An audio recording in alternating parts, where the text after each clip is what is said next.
Hey guys, part 2 of our Lightroom app photos. Again, we're in the All Photos section under Lightroom. You can click on that and you can see albums I've created before. You can obviously create new albums if you look down at the bottom. I'm going to go back to All Photos. One thing I want you to notice, like I mentioned before, you can see some of them are labeled with the DNG or the digital negative. Those are the raw, in quotes, raw files that we're going to be using for this class. And a reminder, they're pretty large files, at least compared to JPEGs or more high efficient type files that your camera may be set to. So when I'm here, and let's say I decided that I would like to select my file, my picture. We already went through this, but obviously there's editing at the bottom. But if I choose, I need to export this file because there's a couple different things. One thing, you want to save it to your camera just to keep it as a photograph on your camera that you can access it that way. Lightroom doesn't automatically save it into your camera roll like every other picture that you take. So that's one. Two, we need to figure out a way to get your images off your camera, right? There's two parts to that. One is to export it to your desktop that you're using at school, right? That you can manipulate it, that you can edit it. Second part is, of course, you need to back that up onto your external drive. So there are potential ways for you to go straight to saving it to your external drive. There's actual plugs, etc., that you can connect to your external drive.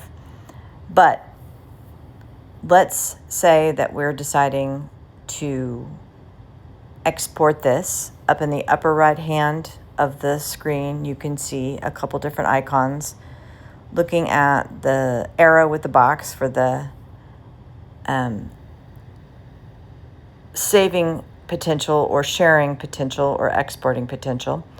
So when you see the Save Copy to Device, if I click on that little button, at least for my newer operating system, it may be a little different with yours. Either Google how to do it if you can't figure it out, or ask me, email me. But you'll notice with this, it has file type. If I select that file type, this is again for saving on my phone. I'm going to save that as a TIFF. I'm going to save that as a largest capability, largest available dimensions. My bit depth, I'm going to save for 16 bits. Now, if you don't understand what that means, don't worry about that yet. These are things we're going to discuss. So I'm going to click Save. So that saves the copy to my device, right? If I do that, you notice it how it said TIFF. Next thing, export as. I'm going to select that.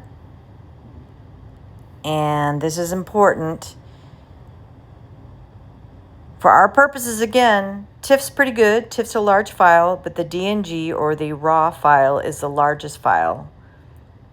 We have already discussed this in class, or will, but we want as much information as possible. So it was already selected as a DNG. So I'm going to hit the little arrow and it's rendering it, right? And now it's asking me where I want to export it to. These are my friends and family up there. At this point, I again have an iPhone, so I could AirDrop it, right, into my computer when I am at school. Right now, I'm not going to do that. We'll go more into that. If you guys have an Android, we'll talk about this in class, but you're going to need to save it and then potentially upload it to a Google Drive or some other kind of drive to then be able to access that.